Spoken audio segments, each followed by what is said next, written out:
Salut, donc comme promis, je vais vous parler des 3 questions que j'avais sélectionnées avec vous sur ma story Instagram. Donc la première question, c'était le traitement des ongles incarnés. Bon, déjà, qu'est-ce qu'un ongle incarné? Un ongle incarné, c'est un ongle qui va pousser sous la peau et qui va créer un bourrelet. Parfois, c'est dû à un traumatisme au niveau de l'ongle, mais souvent, c'est dû à des chaussures trop serrées, des pieds qui macèrent beaucoup trop. Le fait de couper les ongles, au lieu de les couper tout droit, on les coupe, on fait des petits bords arrondis sur le coin et quand l'ongle va pousser, ça va créer une petite inflammation au niveau de la peau.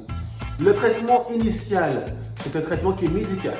C'est des bains chauds de 10, 15, 20 minutes avec des antiseptiques où on va ramollir cette peau et on va essayer avec un petit coton, essayer de soulever l'ongle pour éviter l'inflammation. Si ce n'est pas efficace, je vous conseille tout de même d'aller voir un podologue. Si l'ongle incarné récidive, si l'ongle incarné s'infecte, je vous conseille de voir un professionnel de santé, un chirurgien orthopédiste ou un dermatologue. Bon, un chirurgien qui traite l'ongle incarné parce que là, l'indication chirurgicale est à réaliser.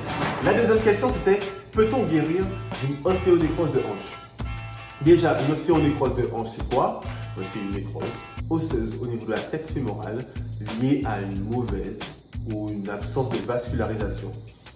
Les facteurs de risque sont multiples, peuvent être plurifactoriels, mais on a pour habitude d'avoir comme facteurs de risque les plus fréquents, c'est la corticothérapie prolongée, l'alcoolisme chronique, les grossesses.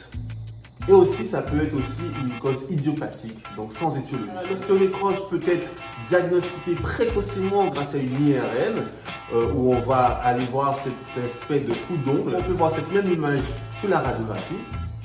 Le traitement initial, c'est enlever le facteur de risque, les anti-inflammatoires, les antalgiques, une physiothérapie antalgique, voire des infiltrations, pour retarder au plus le traitement chirurgical, car en effet, dès que le traitement médical est plus efficace, on passe au traitement chirurgical.